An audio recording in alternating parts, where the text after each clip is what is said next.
Welcome, Star Wars fans. Here we talk about all things Star Wars with rumors, facts, news, and random shenanigans. Get ready and strap into your Millennium Falcon. This is the Force Choke Podcast.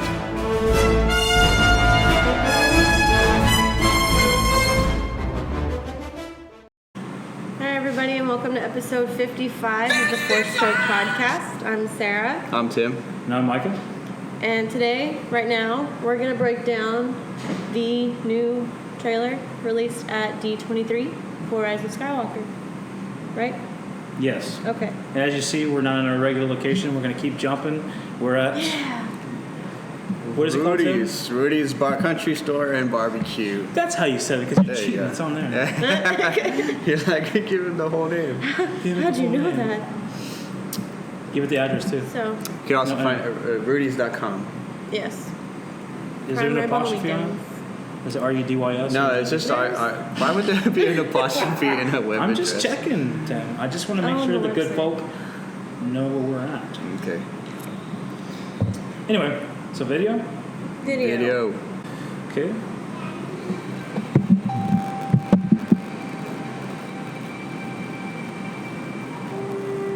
Twin sons.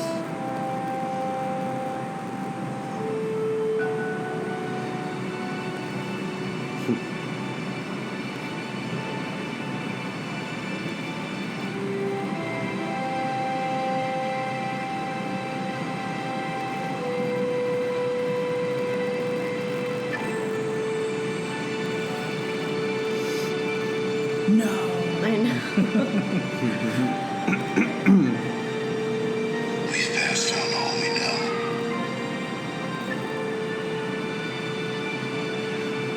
A 1,000 generations live in you now.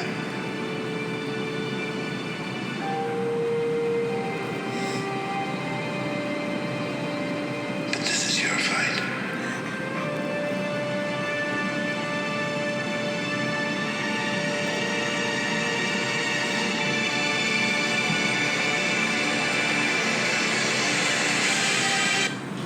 So the first half of it, the first minute, 13, we hadn't seen anything new. It's just like a culmination, kind of saying like this It's is a recap. this is the ending, right? It's a recap. Everything that's happened within the lore, everything that's happened, the original series, the prequels, and even the sequel trilogy, everything has led up to what's about to happen. Yeah. You know, some really iconic moments in there. The twin sons, as you talked about, Tim. We got to saw, Vader becoming Vader, after, being sliced and diced by poor Anakin. But, just a few really iconic moments, again, being a culmination of everything. So then now we can I saw it more as a highlight on the characters as a... Yeah, I mean... All the important characters. So they showed Obi-Wan and Qui-Gon. And then you see Darth Maul. Yeah. I mean, of course, it's part of the story, but they're just showing off, these are the characters of Star Wars. Yeah, of course. All right, so then now we're going to get into the newer footage. This Christmas. This Christmas, that's right. This Christmas. Oh, man. All right, so now...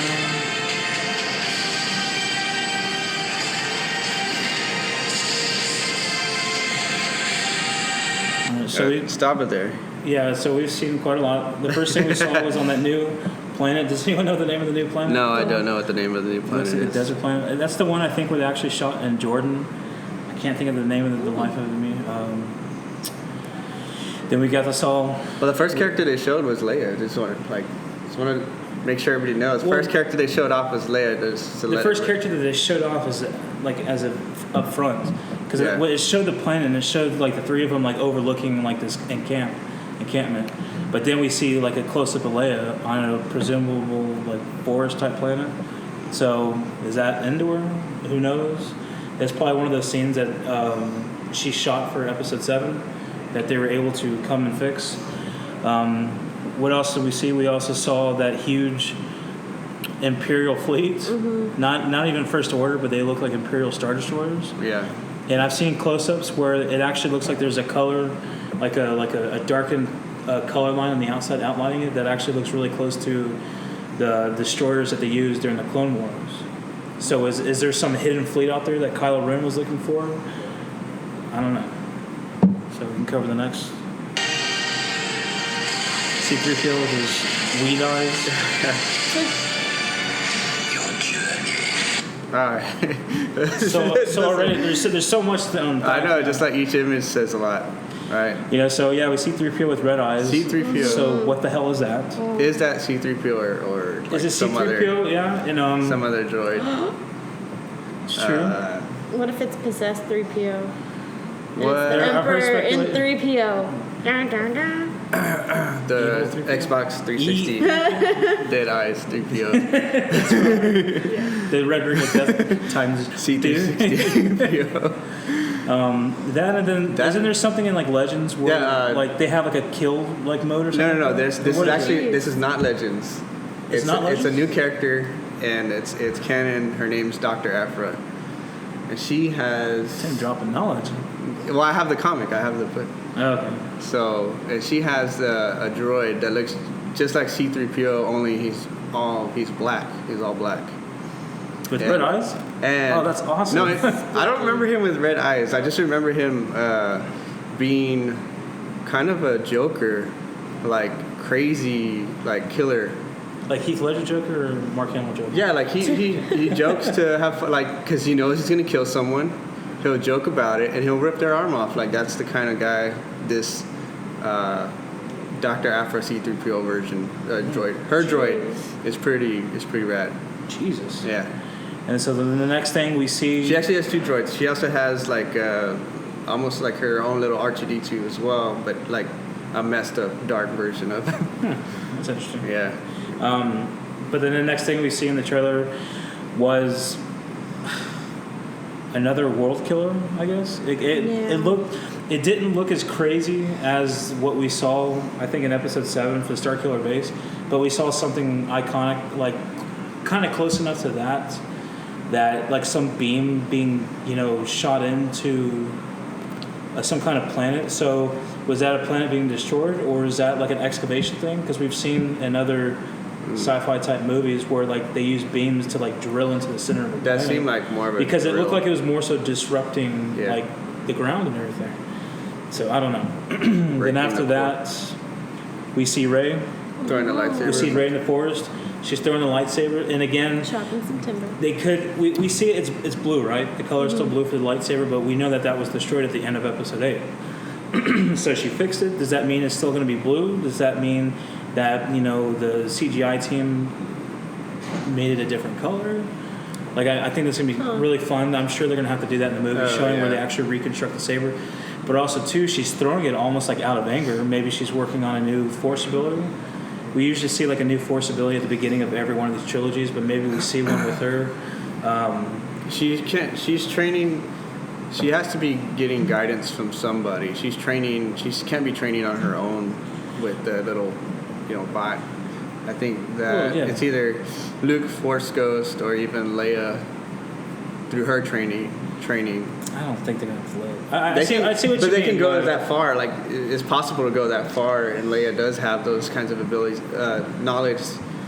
That Rey is still learning. Rey is still young. She's still learning. But this is the problem with that. Is it Leia?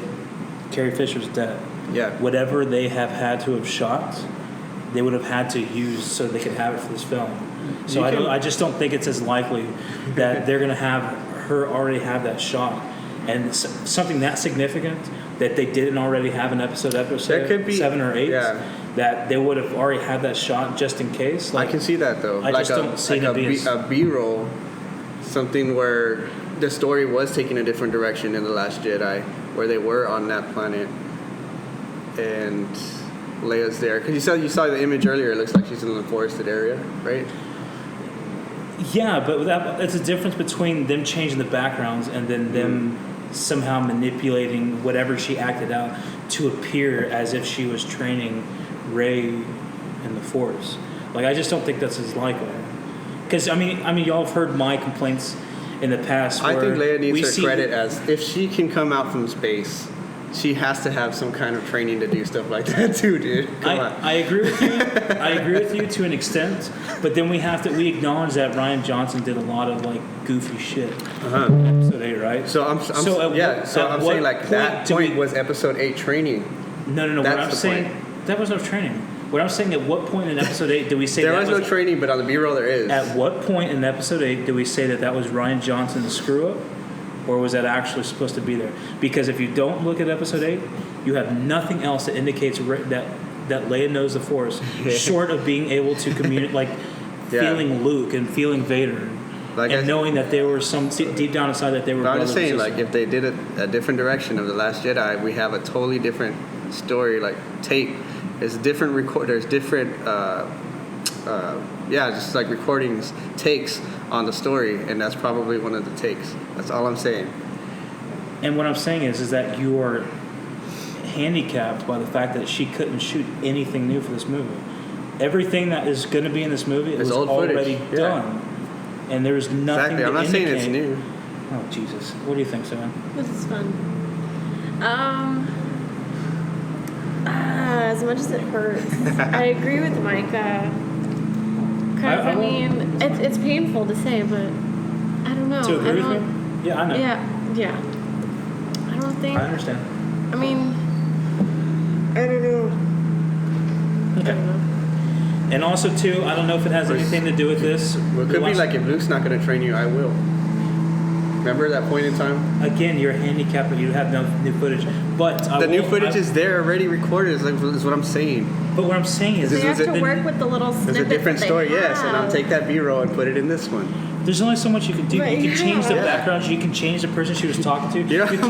You can't make her say, like, hey, use the Force, do this. Yeah. They cut so much out of the movie and changed the story so many times. Tim, I'm willing to make a water bet on this, or a pizza bet.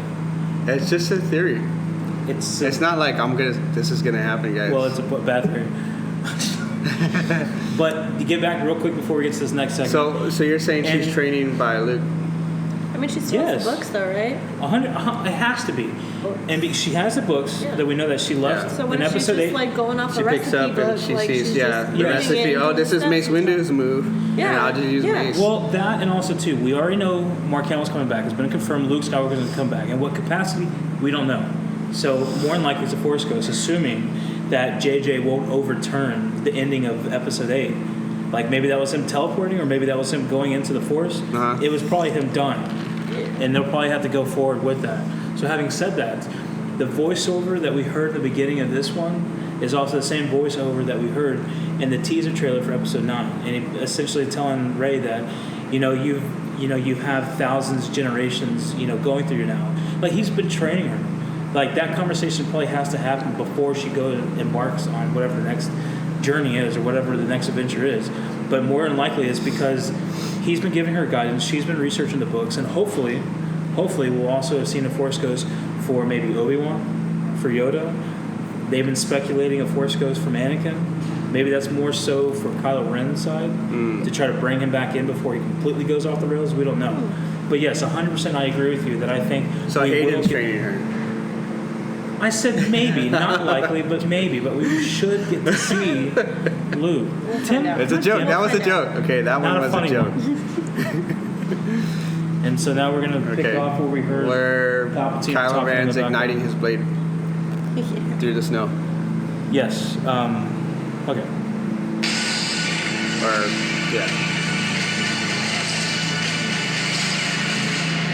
So we can just pause it there real quickly. Whoa.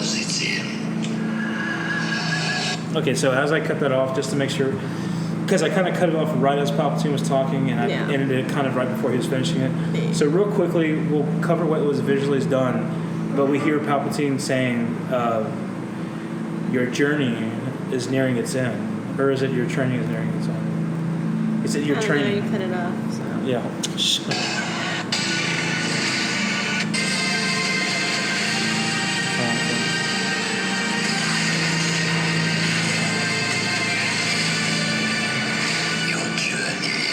Journey.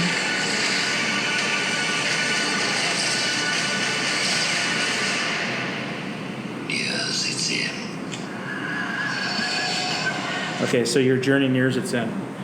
So when I heard that, it really kind of felt like, I think when he was talking to Luke in episode 6, like your training is almost complete. Like he's manipulating somebody, whether that's he potentially what we see next, he overturns Rey. or he overturns Kylo Ren, or he helps bring Kylo Ren even so much farther that there is no essence of redemption for him. I'm just happy we get to hear Palpatine's voice again, almost to reaffirm to the fans that there will be some semblance of Sheev in this. All right, so this is even more crazier, and I know you're not gonna like this, but I think that Hold on a second. Palpatine is the one talking from the beginning of this video, and that's not Luke. His voice. Obviously Luke. No, it's not. His voice is deeper than the original trailer where it was Luke. It's obviously It's Luke. deeper. Okay, hold on. It's Palpatine's. It's the illusion of Palpatine posing. Micah, as you're editing this, you're putting up a poll question to prove this guy is a weirdo. Rewind it and play it back. Play it back. Well, do this whole thing. How about you pause it and we can play it back? How about let's What get if to we this play the video first and trailer? get to that. Okay, go back. Okay, go play. No, well, there's still other things to talk about. What do you want to talk about? So Kylo Ren was in the snow, yeah. Yeah. We see his, I guess, whatever interceptor in the background, his ship. Mm-hmm. He's going through the snow, and then we see them fighting on presumably what could be the ruins of the Death Star. Yeah. Possibly on Endor. And then we hear, and right as I pause it, right as Palpatine says nears its end, we hear a breathing that we all recognize. Mm-hmm. You know, Darth Vader breathe. And now... Oh, I hate that part. Yeah, I hate it. I hate it. Why do I you hate hate it so that? much. That looks... Guys, it crushed my dreams. I love her, and I don't want her to be. Oh, I love her too. I want her to be sick. I never thought you could be more perfect. So then it ends the trailer with... Say it. No. Say it. When Lou showed me that part originally, because I had just gotten into work, he was like, "You need to see this." Okay, and so I was watching, right? I was like, "Yeah, this is the trailer," and then that happened. I was like, "No!" And it was really loud. So and what really happened? ugly. Because the video does we don't know. I don't want to say it. You say it. It's your friggin' dream come true. Presumably Dark Ray. You know, we hear the breathing, the iconic Vader breathe. Then we see Rey's face. Red eyes. You know, it's not red eyes. Yeah. The red eyes is a reflection of the saber in her eyes. What? Go back. Anyway, she's wearing a black cloak, and in the background, and see, I looked at the background before, like, it almost looks like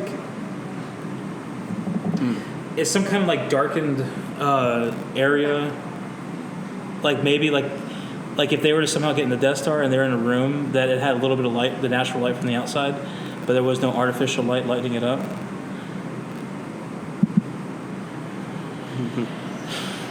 See, this is when you can't just go back. Sorry.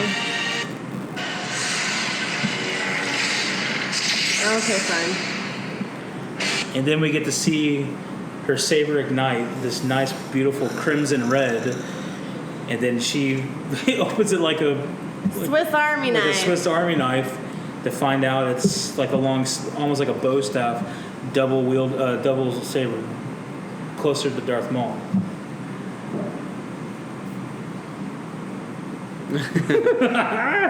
Oh, I'm so excited! I can't wait. It looks detachable.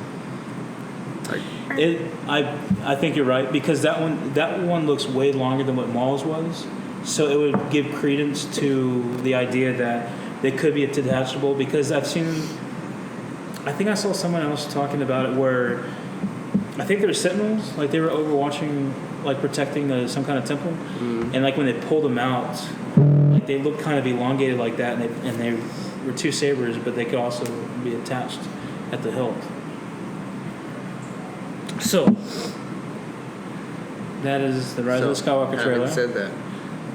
Having said that, what do y'all think? I think we should go back and listen to Palpatine talk. Dude, you're ridiculous to think. Like, just think of it like this. Like, there's a reason why it's him talking. We're not going to watch the whole thing because we're going to burn too much time. Just listen. I'm crazy like that.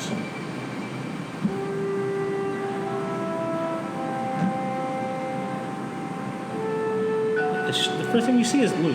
Right. I know. So just listen.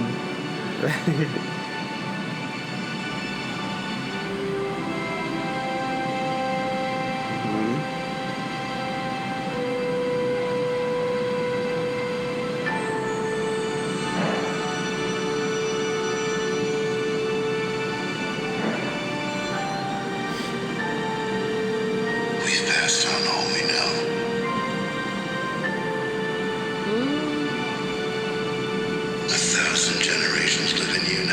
That is 100% Mark Hamill. All right, whatever. Yeah. Jesus Christ. I just wanted to be the illusion of like him being that voice. Okay, too. don't get me wrong. That would be really interesting.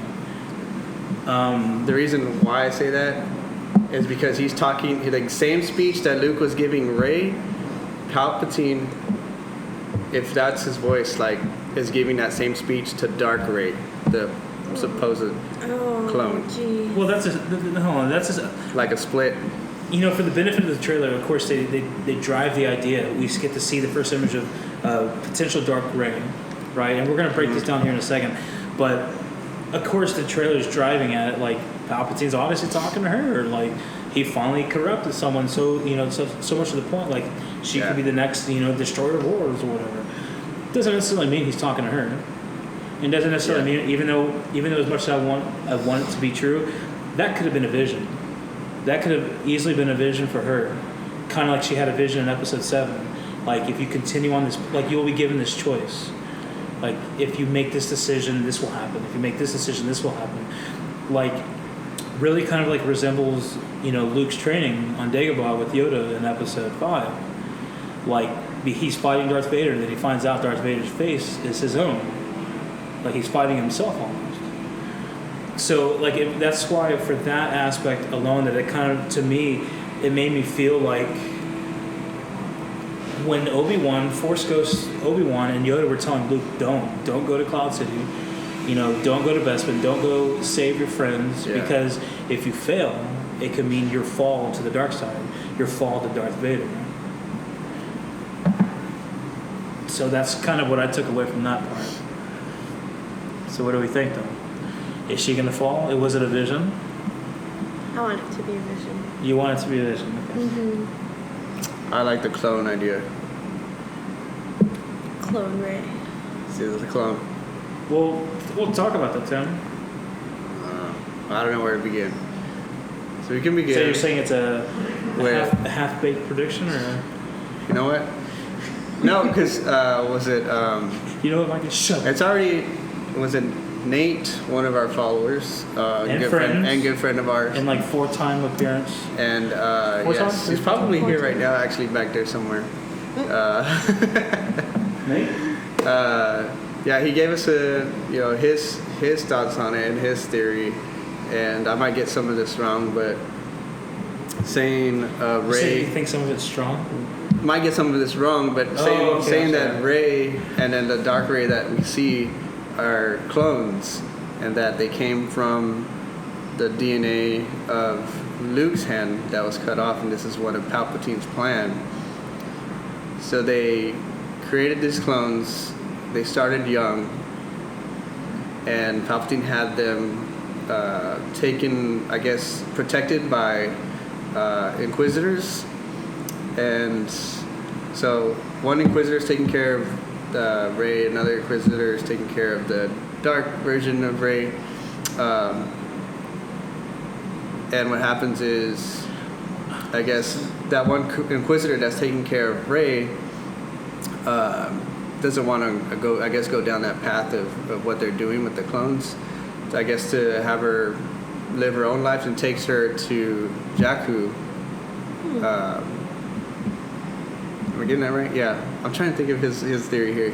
His theory is already like too far back, but they take her there.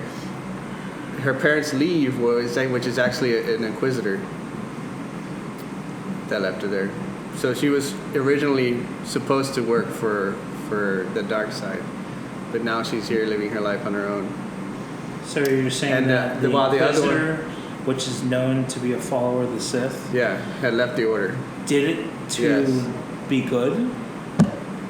Possibly. I don't know how they did that. Okay. But I did like the split. This is like Nate's theory. Anyway, so they split. You have Rey training, the Dark Rey training her whole life on the dark side, and then you have the Light Rey who didn't get her training until later. It's like the Parent Trap. What? Parent Trap? What? That sounds like the Parent Trap. Well, no. And then they meet. They meet. At camp. They meet late in the band camp? At camp. What do you think about that, Sarah? You think there's some kind of potential to that? I think, maybe. Maybe. So another part of that theory is like when Rey asks like when she's like for the next 30 minutes. Oh, I forgot. Who I know. Oh, I forgot. When she asks like who her parents are with the like whole like staring at this mirror in front of her, and then it just shows like multiple rays coming around full circle and goes back to her. It's just it makes it more apparent like that she is a clone, because that was supposed to tell her the truth, and then the truth's right in front of her. It's showing that, well, this is who you are. You're yourself. You're a clone. That's what you are. That's your parent. What's your evidence of her being a clone? That she's the scene where she's a piece of the evidence, not the entire thing, where she's standing in front of like that mirror in the dark. Okay, I see what you mean. And she's like asking herself like, who are my parents? Or she's asking, she's trying to get it out of the dark side, or using the dark power, and then they're showing her, multiple When she does the hand versions of her. Yeah. No, I remember now. So when seeing it then, it wasn't apparent to me like what all that means. But now I'm thinking like, well, she could be a clone. That's why it showed herself like so many times. Well, it could have. Okay, sure. I mean, it could just as easily been a reflection of like her past and her future, and she's at this point, like she almost has like a predetermined destiny. Mm. I like mine better. Well, hold on, yours? Well, sorry, Nate's. Yeah, Nate's idea with an adaptation. Well, also, and I wanted to touch base on that a little bit too, because you said Sith Inquisitor. Are there even any around? Because the last we saw of them were in Rebels, and were killed, weren't they? There was one of them was killed. There was three in Rebels. 2 were killed. I think one of them survived. So who would have dispatched this Inquisitor to do this for Rey? Palpatine? Is that what you're assuming? Palpatine always has these backup plans. You've seen so many of them. Yeah. Anyway. All right. Maybe. What are y'all's theories on this? Sarah, do you have one? I think it's Wait, Dark Ray? Well, just the trailer in general. The trailer itself, like the like, what does it tell you about the movie? Like, this is how it's going to play out. I actually have my own. That was Nate's. Well, you already talked, so no. Sarah talks, I talk. Well, no, I just want it to be a vision. Dark Ray, I want that to be a vision. I want that like epic lightsaber battle. She's already on I the dark want side. Kylo I think we're Ren gonna to get go to that, the light side, and I want babies and happily ever after. Babies. Babies with Kylo Ren? I want Rey babies with Kylo Ren. Unless they're related, then that's gross. So Rapo? Oh, I want Rapo too. So I think it's. I'm not saying. I'm not gonna say anything is more likely than the other, obviously, because these are just speculations. These are just theories. I think that it is probably closer to a vision, but also secondly that maybe if it's not a vision, let's assume it's not a vision. Hoax. Maybe it's like hoax. Rey mess around, Yeah. Anyway. All right, whatever. That look in her eye, yeah, she's not gonna be like, "Hey, look at I found this new saber." Wait. Well, no, maybe she's like Did they ever undercover. show visions in the other trailers, like to mislead us? In episode 7. Which one was it? It showed visions of the Knights of Ren in the trailer. Oh, that's right. They had those. Jesus. I'm trying to think where in the other trailer. Hold on. Fans. Ain't no goddamn hold on, it's my turn. That's why I said wait, because I wanted to be corrected on that. So, working off the notion that it's not a vision, how could this possibly be possible in the film? I think it's, like I said, like when you're looking at the actual... Knights of Ren? No, this thing about Dark Rey. When you're looking at like where she's standing, where we're seeing this, at first I don't know why I just wanted to think that it was in like that forest that we saw on Circular Base, but it looks like it's almost like an abandoned, like ruined type room, that maybe it's actually like one of the rooms on the Death Star, because there's like a little bit of light there, but it looks like it's natural light, maybe coming from afar, not artificial light, like a light on the ceiling would be. And And so, and just the way she's sitting in the room, it really kind of, like, to me, when I saw it, especially with the see the potential that they found the ruins of the Death Star, maybe, like, and I know I've brought up the notion before, but in the game Battlefront 2, that Palpatine has these vaults, scattered, wherever. Mm-hmm. So maybe she's going to look for something, whatever it is, on a vault on the second Death Star, presumably, that's the ruins. On Endor, and she gets in the vault using the Force, and whatever she's achieving to get at corrupts her. That either it corrupts her to the point where it's Palpatine kind of like taking over, or it corrupts her to the point where she's just like dark side for this period, whether it's the remainder of the film or she comes back or wherever, like it corrupts her to the point where... See, that's very close to what I had in mind. She goes dark side, and like that's her leaving. Yeah. Like that's her, like actually... I mean, I don't know how it would work because she is wearing like dark robes. She does have the sabers are red. Like maybe she killed a couple people on the way to get out, causing the Kyber to bleed or whatever. Like I don't remember if that's still in the mythology. I think it's Legends now. That's the Legends? Yeah. I don't know. Sure. But also too, if you look at her saber in there, it doesn't seem like a nice controlled glow. Like what we've seen with all the other regular traditional sabers, or at least Luke's Anakin saber in episode 7 and 8. It's a lot like but Kylo's. This one looked closer to being a disruptive beam like Kylo Ren's because his kyber crystal in his saber was cracked, so it looks like not controlled. Mm-hmm. So I'm just thinking, hopefully it's not a vision. I'm not saying it will last a long time, but it'd be kind of nice to see like. What would happen to this person that we believed in? I don't want to say this person we believed in, but this person the Lightsiders believed in, I guess. Yeah. But this, what happens to this presumable innocent kid that gets thrown into everything starting episode 7, and like she's supposed to be a force for good, and now she just got corrupted with the best of them, or she turned to the dark side with the best of them. I just would like that, whether she gets redeemed or not, whether she becomes the new evil where Kylo Ren has to be redeemed to stop her. I don't know. But it would be kind of cool to see that on film, whether it's 5 minutes, 30 minutes, or 2 hours, that just we actually get to see a dark Rey, to see what that would look like.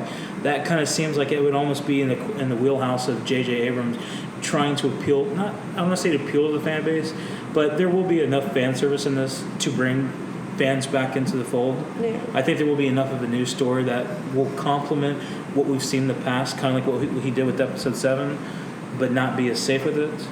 I mean, the quote that he had, he should have just said, "F it, I'm going to go for it." Yeah.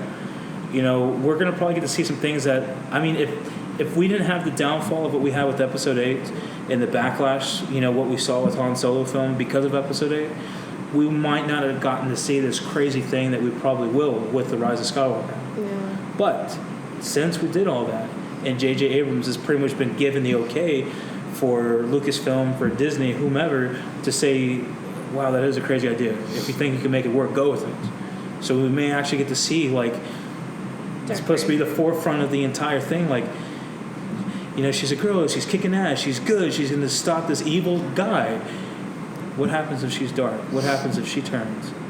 I just think it would be really, really awesome to see, whether that's for a brief time or for the remainder of the film from which that happens. It's going to be a brief time. I think it's going to be a brief time. It probably will, if it's real. More likely it's a vision. If it's real. And I think it is real, but as a clone. So if you say that a clone, then does that mean we're going to get to see a fight potentially with good Rey? Yeah. Kylo Ren fighting a clone? Yeah. I mean, this clone is going to be super powerful. Love it. Well, I mean, a Kylo Ren clone? No. He's saying that he thinks it's... His idea is that the dark Rey that we saw at the end of the trailer is a clone. So if that's the case, then it seemed most logical to that point that the dark clone at that point will be like the actual arch nemesis of the show or the movie. Mm-hmm. So then we're gonna have Rey fighting her, and then potentially Kylo Ren banding up with good Rey to fight Dark Rey. Gotcha. Okay. I just feel like that would be cool. And that would be the getting of his. But I feel like Snoke would have known, and it would have kind of killed off the rest of the other stories. Like there's been Snoke would have known, or would yeah, like no, he would like where he feels it in the Force. Like there's been an awakening. I think he would have felt like, hey, there's this other Force, powerful Force over here at this by that, in this area of the galaxy. Anyway, I mean, and I agree with you, and that's why I'm kind of holding on to the idea that the reemergence of Palpatine will have to do with a little bit like a vault kind of thing that got unleashed. Okay. Kind of like a Horcrux, if you will. Yeah. That he was still alive in some remnants somewhere. Like a virus doesn't die.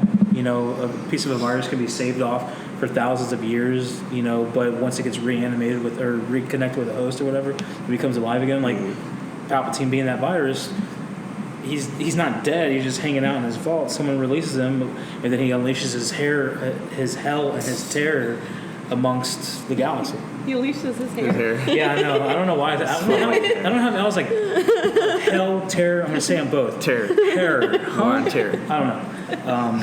So yeah, I think that would be super fun. She just snorted. Jesus Christ. Oh god, the visual I got was so funny. So even then, I think that would be super interesting, nonetheless, if she is a clone, because that means we do get to see a version of what Dark Rey would be, which still, to me, I think would be awesome. Okay. All right. With that case though, do you want to see a redemption story for Kylo Ren then? Yes. Yeah. Always. I think a lot of people want to see that. But then does he have to die? And then because Anakin Skywalker apologize to Luke and the Force Ghost. Hey, bro, I'm sorry, man. While he's dying. And then apologize, like his dad, got killed off and all that. Yeah, a lot of stuff. I mean, because we do see that Abrams is a fanboy. We do see that he does a lot of things that harkens back to the originals. Yes. And we've been kind of wondering, since Kylo Ren has really been Solo, which is really descendant of Anakin Skywalker, will he have a very similar story to his grandfather? Will he be redeemed, and in the process of being redeemed, he gets killed, but at least he dies noble. A noble warrior coming back to the fold. Right from the fold. If he dies. Interesting times, boys and girls. If he dies, he dies. Jesus. Like, how epic. If he dies, he dies. Isn't that the... Oh, God. So what do we got next? I think he's going to have another touching moment with his mom. I think that's something that they'll have to do. Because I remember before she passed that the idea is that we're going to see more and more of her as these stories go on. So episode 8, we're supposed to see even more.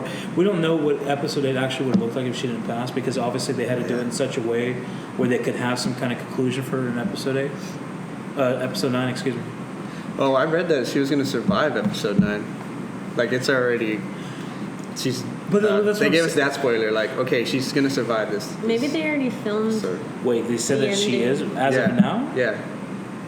I read that somewhere. It would actually probably make the most sense if they didn't have a death scene for her. Yeah. But that's what I'm saying is, like, that's what I read before even episode 8 was released. That her story was supposed to be more prominent. Like, she was going to have a very, very pivotal... She was going to have a very pivotal role in episode 9, Rise of Skywalker, to help bring Kylo Ren back. Like, ends with her. But obviously we didn't get that. I can see it ending with her. Closing her eyes. The only one that survived. I mean, the movie started with her, right? Like, the scene with her and get the plans to Death Star to... Help me, Obi. Yeah. You're my only hope. So... Wait, the movie didn't... That's not how the movie began. Did it? A New Hope? Not really. Vader coming to the door. He's like, where the F is she? What'd you say? They come to get Leia. Oh, I don't know. I thought you said something about fish. I was like, what? Rogue One meets A New Hope. Is she? Right? Well, yeah, but I'm just saying that's I'm not saying, like, where A New Hope started. That scene happened, but that's not exactly start with her. Okay. Anyway. Well, back to the trailer and thoughts on that stuff. So, beautiful trailer. Yeah.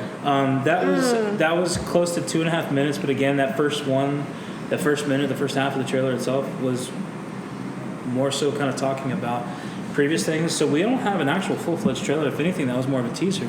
Does that mean we get a full-fledged trailer here soon? Like rather than teaser, an actual first theatrical trailer? Because they usually have a 2.5 minute trailer, theatrical trailer for these movies. We haven't gotten it yet. We're looking at September. This movie's coming out in about 3.5 months. Yeah, a few months. Like 100 days. You know, so... I'd say by the end of this month we'll get something else. Is there a big Marvel movie coming out in the next... No. Marvel, Disney? Mm-mm. I don't think so either. Which means they'll probably just release a trailer whenever. Okay. What I forgot to mention while you're talking about Rey finding these Rey being bolts, a badass, you mean? Sorry. I think that in the trailer where they meet up, whether you see Kylo and Rey fighting on the Death Star is actually near the beginning of the film and not the end of the film. Because I think that there's, like you said, there's a vault on the Death Star, and she's going there for a reason. There's a reason why we see her there in the trailer. Yeah. I'm sure it's not to meet Kylo Ren. Like they're going to the Death Star for something, and what is that something? I tend to agree with you a little bit. So, like at the end of the first act, going into the second act or something. Yeah. Like because the first, you're gonna have to show Could be the first act, the more of the training stuff before they get there potentially. So I think that that the Resistance, they need more help, they need more firepower, they need something to fight back the First Order. So yes, they go. No! Yes. What a terrible writing is that? I love it. All right, they go to the Death Star. Rey, she's looking to find those ships, the Star Destroyers. The Resistance is gonna need, because their forces are depleted already from the First Order. They need something to fight back still for the Revolution. So they go. She finds a vault. Probably meets Plagueis for the first time. Plagueis? I mean, I'm sorry, Darth Sidious. Why am I thinking Plagueis? I haven't got to that part yet. Forget I said Plagueis. So she finds the plans. You know what I mean? She finds. Go Plagueis. I feel like she finds the coordinates, I guess, where all these Death Stars are at. Because in the trailer you see Star Destroyers. Yeah, the Star Destroyers. Can you just imagine that you go to like some moon and there's like Death Star. It's like, oh shit. He said we're all this Death Stars. We're all the Death Stars. And I was like, there's a secret location where there's like 15 Death Stars just chilling. Like, what the hell? Like you used car lot. So in the trailer, Finn. I like the blue one. Can I have that one? Finn drives up, look like? and you see his face like, what the heck? Why are all these ships here? I don't think they just stumbled across these ships, and they're all in formation like they came to them. No, they went looking for it because they need those ships, and Poe and his crew are probably going to take that back to the Resistance and like, we're going to use this. Right? So then you're going to have, by the end of the movie, the war to end all wars. You're going to get all those Star Destroyers from the Empire versus all of the, what are they called? The fleet from the First Order to fight each other. And it's going to be crazy. Okay, can I ask you a quick question real quick? Can I ask you a quick question? In that entire trailer, did you see one First Order ship? No, but they're there. You know that they have some. But you didn't see it, no. Right? So let me ask you this. That's a teaser, though. It's not really a trailer. Wouldn't it seem more likely? This whole thing has always been about whether it was the rebellion in the original trailer or the original series, or now the Resistance. It's always been about the underdogs trying to fight against oppression. Oppression being this large, overlooming force to enact their will, kill you, destroy you, enslave you, whatever the case is. It's always been about a small band of rebels defending themselves against this large force. Yeah. Now, you did see in the trailer very, very, very minimal resistance fighters and ships. It even looked like it had one of the, what are they called? The T-shaped one? The convertible? Is that what they call it? I can't think of the name. I feel like an asshole. The one that they used in Rogue One to ram into... Like those hammerhead ones? Yes, there you go. But you saw a very, very minimalized resistance force. And then you saw just, whoever the dark side's supposed to be teaming with Star Destroyers, just in huge uniformity, just encompassing the entire screen. And now go back to what we saw the resistance force. It looked like they're coming in the atmosphere somehow, but it was light. It was a light representation. It was a small group though. It was a small group, sure, but what I'm saying is that the background, it was light, representative of potentially the light side. Mm. But then when we see the Imperial ships, it was dark, it was cloudy, it was lightning storm. Yeah. We've seen that they've done this before, even in Episode 7. So long as they're light, we have hope. In talks to try to destroy the Starkiller base. I think what that potentially is that Snoke is dead. The First Order doesn't exactly... The First Order is going to be more so wanting to follow one of their own commanders. Okay. And... let me tell you this. And... I'm not finished. What's his name? What? The evil... Palpatine. Hux. No, Hux, thank you. They're going to be more so following one of their own commanders in Hux than they would with some crazy fanatical temper tantrum, kid in Kylo Ren. So Kylo Ren bounces, finds the Knights of the Ren, and they're looking for the Imperial fleet. Okay. Or what's left of the Empire. I think that's way more likely than these rebels we just stumbled upon these ships, we're going to take it for our own. So I can play off of that too, where Palpatine he can either tell Rey, makes a deal with Rey, hey, I can give you more power, and now I can show you where my ships are, but you need to follow me. Palpatine? Yeah. No, that would never happen. Not the Death Star. This has never been about Rey wanting more power. I'll tell you who your parents are, right? It seems like a tall order. Or one bit of information, and for her to turn on her entire people. Yes. Or... Kylo Ren. I'm following you on this one. Or he tells Kylo Ren, hey, but the corruption is there. She can still turn. I'm not saying she can't be turned, but I'm just saying that is not likely. The whole point... we saw Dark Rey. She turns on her people. I get that, but it's not something as simple of that's if it's not a clone. More power. She's never wanted more power. She never even wanted to get Palpatine's always about power. Okay. But that has nothing to do with turning Rey like that. If Rey's going to be corrupted, it's not going to be for the essence of, let me do A so I can get B. No, this is not... She wouldn't be turning against... She would be going to get the fleet. She's going to get those ships. Her reason is to help the Resistance. So she's give me the plans, or give me the location of the ships. So she's going to make this deal with Palpatine to get ships? Just to get ships. No. To help the Resistance. Maybe it's a self-sacrifice kind of thing where almost. I'll stop trying to kill your people, but you got to come with me. I think that's more likely. I don't know about that. But one thing that we haven't entirely addressed, at least in this podcast, is that Matt Smith is supposed to still be there, and presumably he's the Dark Acolyte.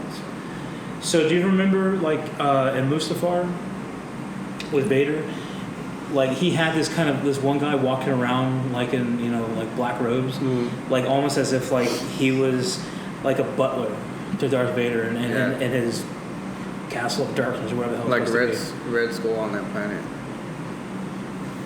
I don't know if I want to say that, but he was like Alfred to Batman, except for Batman in this case is bad because he's Vader. Okay. Anyway. What if there was a Sith Acolyte? I think they call him this Acolyte or whatever. Mm-hmm. Or Dark Acolyte.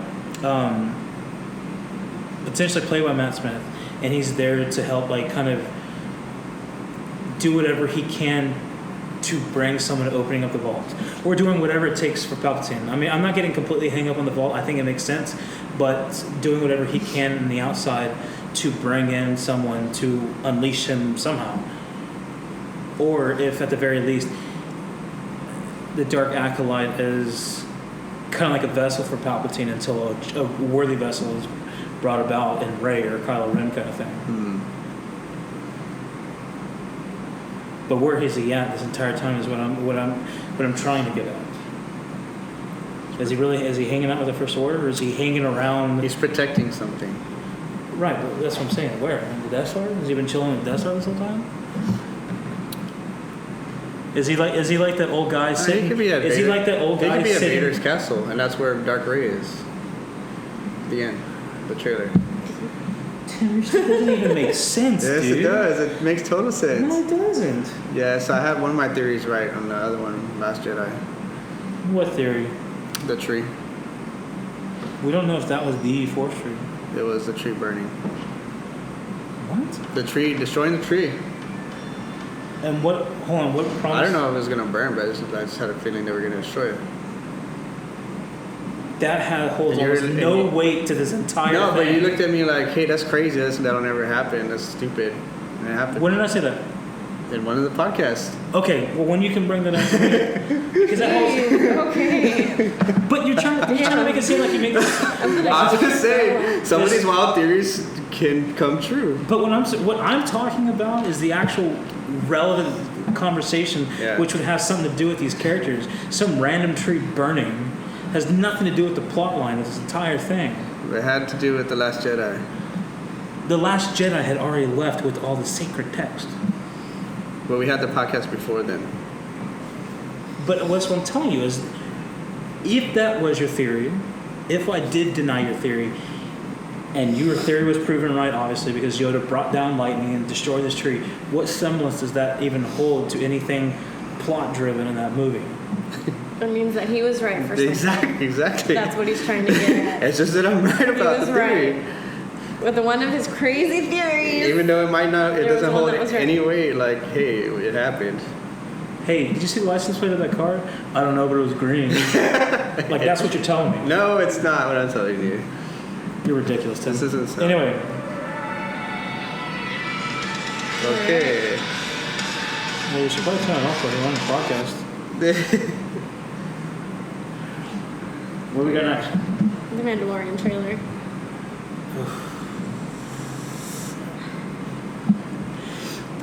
Oh, yes. For this one, Yes. Show. I think what would probably be easier, we're just going to watch it ourselves, and then we'll break it down. Okay. That's cool. Because as we said, I tried to watch it before because it's been a minute. But y'all were like, what are you doing? Oh, my considering God. you probably should already know it by heart, Star Wars fan. Dude, I've got other shit going on, man. What was that bit called? What? Yes. Oh, Antonio Banderas. How do you Right? say how do you say it? Chris Kattan. Yeah. Welcome to the, how do you say? Yeah, I forgot about that. I forgot about that. Are we still on the podcast? Or y'all- I'm sorry, she just like... It was funny. That, like, It's funny. She ninja'd my brain and I had to figure that out. She ninjas your brain. Yes. Okay. Well, I guess I'm going to have to edit some of this. Kidding. I won't. I'm not going to edit anything. Yeah. I want it to be all raw. Candid podcast So- people. Actually. Candid camera. So we're going to talk about the Mandalorian trailer. So like I said, we're just going to watch the whole thing and just see. Because this is the first official trailer released. Yeah. And boom.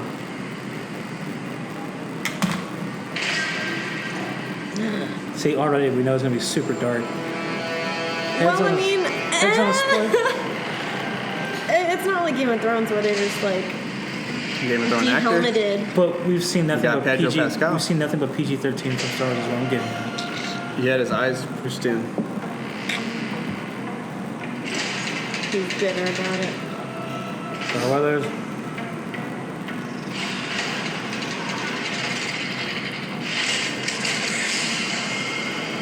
Going down.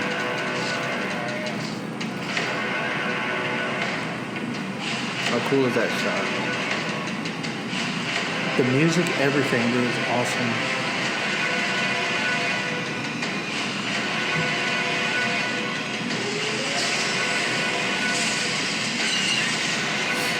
Good to see the chicken walkers again. I love that shot. Chicken walkers? Yeah, ATSD. Bounty hunting is a complicated profession. I love this right here. He drags it in. Then he gets cut in half. Yeah. I love that. Look at that. 1, 2, 3, 4, 5. Don't you agree?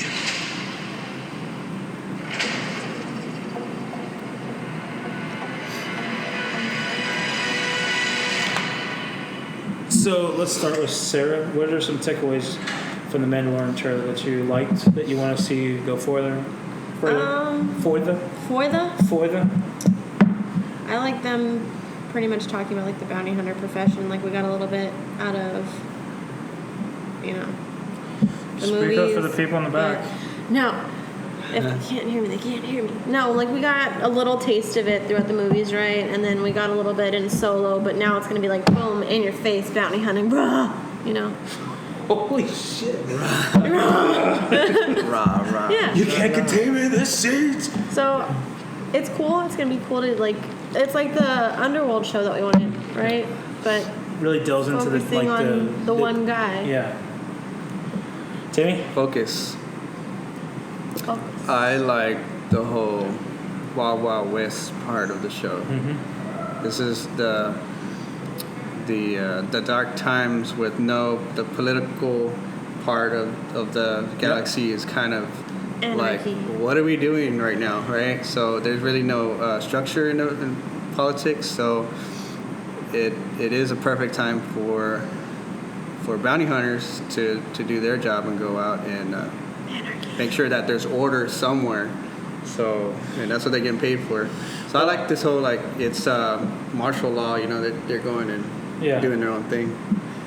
And I think you're right, Tim. Like, it's really awesome because, it's like a time of lawlessness. Now, they've had bounty hunters before, but now more so, it's like...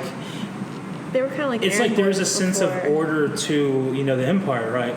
And now, because this is supposed to be post-Episode 6, after Return of the Jedi, after the Emperor presumably has fallen, second Death Star gets destroyed with Vader and Palpatine and presumably, like, some high-ranking officials. So whatever's left are just kind of remnants of whatever kind of hierarchical structure that they had in place. So it's probably just like these...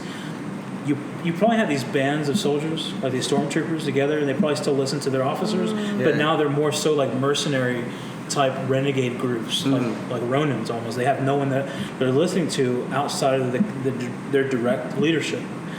So the sense of lawlessness, it just looks like it's going to be so chaotic, man. Like I said, that opening shot, you're just seeing all these stormtrooper helmets on the ground, like, oh, okay, and then you start to see they're on spikes. It's like, okay, that's a statement. You know what I mean? Like it's on spikes. It's nuts, man. The shot where we see all the frozen carbonite, like trophies, like Han Solo, but other people obviously that he's collecting. 1, 2, 3, 4, 5 of them. Is he collecting? I thought he was like turning them in for payment. Well, I'm sure he's turning, but I mean, I say it just as like it looked like he was collecting. Like, hey, look at all my guys, don't pay me. But he probably did that, and then like so when he goes to deliver to whomever put out the bounty, it's like hey, I want payment for all these cats. You know what I mean? Yeah. So I don't know if it's official, so I hope I'm not necessarily speculating. But one thing that I had read about The Mandalorian is that it all starts with he gets a bounty, I guess towards the beginning. He gets a bounty for the reward was something that he can't deny. He's looking for that special, I forgot the name of it now, but this special material, it's Mandalorian ore. I forgot the actual name of it, but it's this Mandalorian ore that would help him create his new armor. Like he saw his helmet, like it looks stellar, it looks clean, but the rest of his armor was just really makeshift. It looked like spare parts he probably pulled off of someone. Yeah. And so like he gets this bounty, and the reward is this stuff that he's been looking for that's extremely rare. So he takes it on, and part of the bounty is that he has to collect this child and bring it back to whoever set out the bounty or whatever. I don't remember the semblance behind it, like she was a daughter of somebody or the last of some kind of people or something. I don't know. But in the process of that, he realizes that it's not just that simple. Like he can't just give up this person, but also in the meanwhile, Though I think there are different bounties. The wrestler girl, what's her name? Oh, the crap. Hang on. Caruso? I don't know what her name Caruso? is. Something like that. And then also Carl Weathers, supposedly he's supposed to be like a prominent figure within the bounty hunters. Like I think he leads like his own sect of a bounty hunter guild kind of thing. But and I think they all kind of, because she's supposed to be like an ex-stormtrooper, I think, or some kind of special forces with him, and I guess potentially to protect this girl. Like I said, that I'll call that speculation because I feel like I've read that somewhere. I'm just not entirely sure. But either way, like isn't that shot with a bunch of the troopers, right? That were from. They weren't even part of the show in the first place. They just brought them on, and then it surprised everybody, and they became part of the show. who? Gina Carano. Gina Carano, there you yeah. go. I don't know, I was saying Caruso. But Carl Weathers, but like he's like the main guy in the photo, like as if he's in charge of all of these troopers. I don't know if he's in charge of troopers. I think they're supposed to be bounty hunters. Unless the bounty hunters were using stormtrooper gear. Yeah, maybe. I don't know. But I read that, you know, the Mandalorian, the character, is throughout the episodes of the season is going to be upgrading his armor. I don't know if it's going to be every episode, but it's going to be like he's part of his character growing is going to be upgrading. Yeah. And that's So what I'm is saying. that Is like his like drive? say that? Like that's his drive See, I to don't do know, the like, bounties, I wonder is if, to like- look sharp. Well, I mean, that would be really interesting because like What's his backstory? Like, where did he come maybe from nothing, and then well, he's because like, now that's the he's... question is too is that he's wearing a Mandalorian armor as we can see at his face, at least his helmet. Yeah. But is he true descendant of Mandalorian? We don't know his backstory. We don't know what drives him, and so did he get into another reason? And then now his drive now is to continue his bounties to get this rare metal to make this armor. We don't know, and hopefully we'll get to see. We'll get to see a little bit of that. Not too much to the point where it takes away from the story that they're trying to drive at, but some kind of significant bit that they'll probably spatter in there throughout the thing to give some kind of reasoning why he got into this game, a little bit of his history, and also too why he continues to make the choices he does. That obviously it looks like gets him into a bit of a shitstorm. But and I thought another interesting shot too was as you see whether it was a door or the side of a wall, but it looks like it's just been like lasered where the wall falls in, and so he's walking in right side by side with IG 12 or 11. I don't remember which. I think it's IG 11. And I don't know, it just looks super cool. Like that shot still, he's moving his entire upper body. Just he's still like walking this way, pew, pew, and then we finally see the shot where his arm is shooting from behind, but he's a supercomputer, so he can make all those calculations and not have to see it. Oh, it's really exciting. Anything else from that though? So Disney stream. It's going to be its like flagship show on Disney streaming service Disney Plus, opening up November 12th, I believe. And they won't be releasing them Netflix style. They're going to be releasing them week by week, right? once a week, very much like another goddamn cable show. I was watching something last night.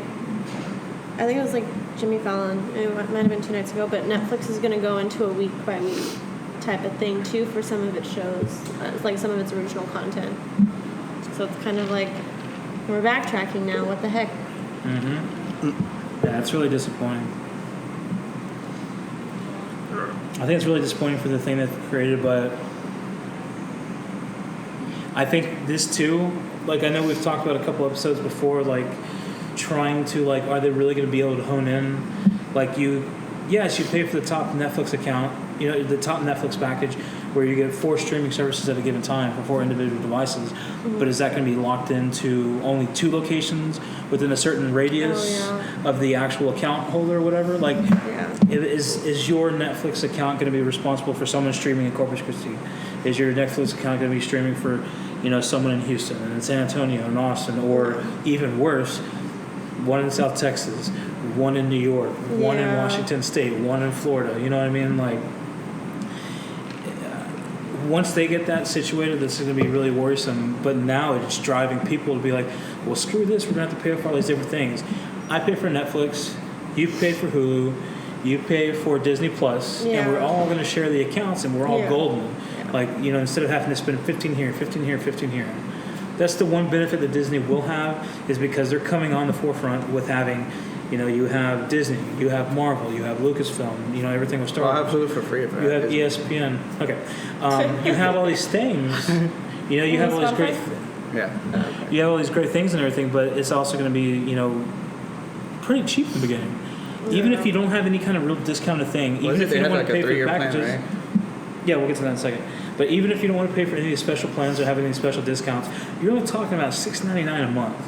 And right now, the idea is they're not going to be charging you extra for Ultra K or 4K content. It's just $6.99. If it's available in 4K, it's available in 4K. If it's available in only 1080p or regular HD, then it's available that way. Deal. So, yeah, that's what I'm saying. So right now, they have the benefit of coming in as a newcomer to this market, being a huge company that they are, but also coming in with a lot of this content that a lot of it we didn't necessarily get to see as a streaming service is now going to be top-tier quality at a super low price, which will hurt Netflix, which will hurt other... I don't want to say hurts Hulu because they hold like a commanding share in decision making for Hulu, I think. Oh, that's right. They're going to package Hulu and what's it called, Disney Plus together. But it just the whole thing though is that we were supposed to be, moving up, and as you said, like if Netflix is moving backwards now, like yes, it probably will inevitably kill cable, but it will become cable. Yeah. So I'm not to say what's the point, but what's the point? Yeah. Like, and I mean, maybe not with like shows that have been out, have already ended, like Friends or Boy Meets World or what. Wow, those are the two that come to my mind. Anyway. Wayne's World. Boy Meets World. Oh, I think you said Wayne's World. No, Boy Meets World. Oh, I wish that was a show. Party time. Anyway. So maybe like they'll do, I don't know, Ozark week by week. Or, Dead to Me week by week. Dead to Me. I think what we're going to see people combat that with is now people won't... Like, okay, there will be people, obviously, will keep the subscription. But you will now have the people, it's like, man, I want to watch these two shows. Yeah. There's 12 episodes apiece. One starting off in October, one starting off in November. I'll wait. Yeah. Pay for the service in January, and then watch it all together, and then skirt out. Of course, again, you will still have, people who will pay monthly, so you can have those shows that already have the 8-9 seasons that you just play in the background, like Lewis talked about in episode, I think, 52. Just having something that you've seen 9 times over and over, just having play in the background. But now if we're having this, because this is the problem, cable will go away. So what is going to... even if Disney doesn't go up in price, $7 for Disney, $15 for Netflix. Now, you want to watch HBO, like Game of Thrones, let's just say for the prequel shows that they can release for Game of Thrones, that's an extra, $15 for the HBO Now or HBO Go, whatever it is. You're starting to have all these subscription-based packages. If none of them are joined together, if none of them are working together outside of another, you're going to be spending just the same amount, if not more than before.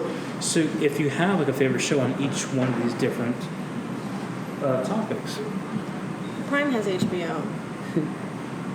And like Showtime and stuff, Because I watched the last couple episodes of the last season on Amazon Prime. Oh, wow. It does. But you have to, but it charges you extra. Right? I didn't know that. There's an extra charge to add the channel. Is it? Yeah. Oh. Sure. Unless you got a special deal, I think there's an extra charge for that. Oh. But maybe I need to go back and look. But what I think that is scary is because we saw Disney has all these things, right? Yeah. But if Amazon has that deal, and then Hulu has the other deal, and I know Hulu's technically part of Disney, but now you will have, again, these small amount of companies owning 30% of the market themselves. Yeah. So Disney owns, say, 30% of this, all Marvel, all Fox, all ESPN, the ESPN stuff, all the National Geographic, all the Star Wars, and then you have Amazon, everything that they're doing, and everything that they have partnerships with. Yeah. Like, it's more of the same, and it's annoying. That's why Netflix was so great in the beginning, because it had these bingeable shows. It had this thing where, like, in the beginning, it was only, I don't even remember spending like $8 in the beginning, and of course we're talking about like 10 years ago now. Like, they only really had 1080p available, but now for Netflix, for me to watch the 4K content on there, I think my bill was $17.31 after tax. That's a lot. Yeah. You know, that's more than 100% of what I was paying when we started with it. And so that's why I say it's great for Disney coming into the fold now. It's only $6.99 a month without any discounts. But what's it going to look like in 1 year, or 3 years, or 5 years, or 10 years from now? Because how hard will it be for them to justify, like, well, Netflix is still charging, you know, I think it's $15.99, but we have 5 times as much content. Yeah. So we're going to charge you $30, $15.99, $24.99. You are getting all this crap from us. You know what I mean? Like, it's, I see us working in this trend where it's like, you're supposed to be giving me a better deal. What the hell, man? Then we're going to go back to cable TV after that. It will become cable It's going TV, to be like a circle all over again. Ugh. I feel bad because I'm halfway through season 3 of Mr. Robot, and I'm like, I want them to destroy Evil Corp now. I want to rewatch that last season so I can catch up on it. Oh, it's nuts. They're about to come out with that new season. Yeah. So, anything else we want to talk about? We got The Mandalorian. We got The Rise of Skywalker. I had comments about The Mandalorian. Go ahead. I wanted to comment on. There's some of these are by Favreau. Talking about Star Wars? About a Star Wars podcast? Okay. Yeah. Some of this we already know, but just for, listeners and stuff. So it says The Mandalorian will be set in the aftermath of Return of the Jedi, when the Rebel Alliance finally brought the Galactic Empire to its knees by destroying the newly constructed Death Star and eliminated both the Empire and Darth Vader. So it says there was more than a 30-year gap between the events that took place in Return of the Jedi and Star Wars Force Awakens, and that's where The Mandalorian will take hold. So it's this is a quote. It says, "Our guy is operating in a much more unforgiving landscape." So Favreau said this when speaking to EW. "A place where survival is difficult enough, let alone flourishing in that atmosphere, and the politics have dissolved. It's might is right, and how does somebody earn a living when there's no structure to society anymore and everything is collapsing in on itself? How do you work your way through the world?" So it says the downfall of the Empire doesn't mean that the New Republic just springs up and order is restored across the galaxy. Installing a new government in the wake of the taking down of the tyrannical regime takes a lot of time, which means many of the planets throughout the star system are trying to find ways to survive and adapt. That's where Mandalorian picks up. Let's see. So it says now one key element of the show, Star Wars spinoff, that was confirmed ahead of the series debut, is that despite the look of the lead character, this is not a Boba Fett clone. While Boba Fett is a well-known character, Favreau promises Mandalorian is a much different animal based on a bounty hunter from planet Mandalore, rather than another clone that has survived into the future. This is another quote from Favreau. "Our guy is a Mandalorian, a true man, and we definitely explore the culture of the Mandalorian. Boba Fett is a clone, according to Attack of the Clones, and by asking George Lucas, he would say Boba Fett is not Mandalorian, not born on Mandalore." So Dave Filoni added that. "He's more of a person indoctrinated into the way of life, and gets a hold of the armor." Let's see. The new lead character in The Mandalorian is a little more complex, and it's harder to paint him as a good guy or a bad guy. It says ultimately he wants to do the right thing, Pascal said about his character, but his duties could very much be in conflict with his destiny, and doing the right thing has many faces. It can be a very windy road. Let's see.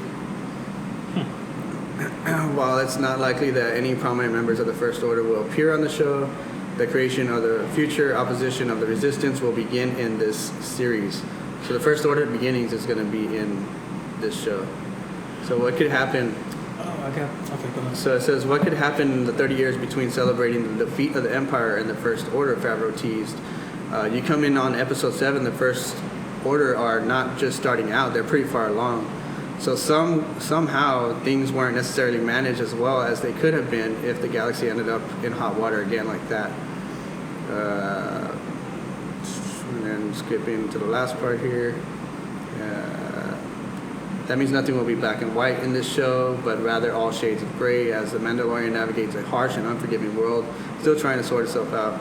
And the last quote says, this doesn't turn into a good guy universe because you blew up 2 Death Stars, Filoni added. You get that the rebels won and they're trying to establish a republic, but there's no way that could have set in for everybody all at once. You have in a Western where you're out on the frontier and there might be Washington and there might have some marshals, but sometimes good luck finding one. Yeah, those are the comments left on this article. So that's interesting. So yeah, it creates the notion of, well, what is good and right? You know, if you're supposed to be looking at, I know this is a terrible thing to say, but if you're supposed to be looking at whoever's like the governing body, whether it be your government, whether it be your law enforcement, if you're looking to them for a sense of morals, what's supposed to be, what can you do, what can't you do, what's good, what's right, and there isn't of that, then how do you base? Yeah. I don't want to say how do you base your morality in this new world, but it's kind of like there's no one to govern your actions, so how are you going to act? Well, but it's kind of like stealing before it's bad. But if there's no government and it's lawlessness and like you need to survive, is stealing then still bad? You know, that kind of notion. And also, secondly, if we do have some kind of semblance of the First Order in this show, I think it's interesting because if what I was saying earlier about them trying to steal a kid, if that was right, then maybe that's what part of it was, is the bounty hunters are being set up with bounties to start collecting kids for the initiation program into the First Order as they created them as a child. Because a lot of these First Orders, like their conditioning program is, they didn't know their family. They were taken as babies.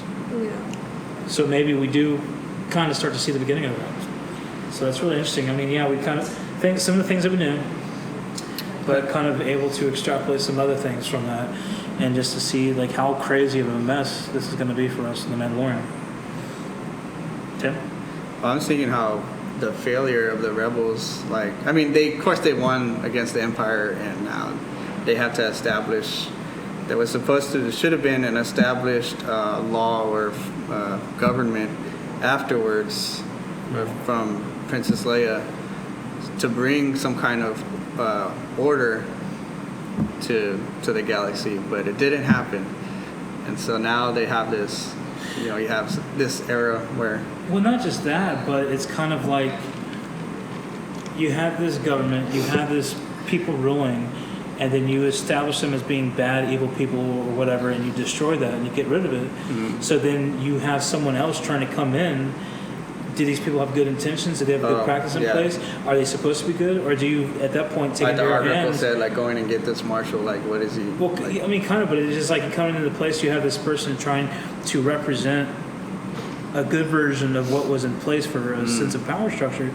What makes you think that some of them, especially if they're more wealthy or more powerful in the realm of Star Wars, is like, I can do a better job just to govern myself, to protect myself. Why the hell do I need to reaffirm my allegiance to this new person who may be good today but may be bad tomorrow?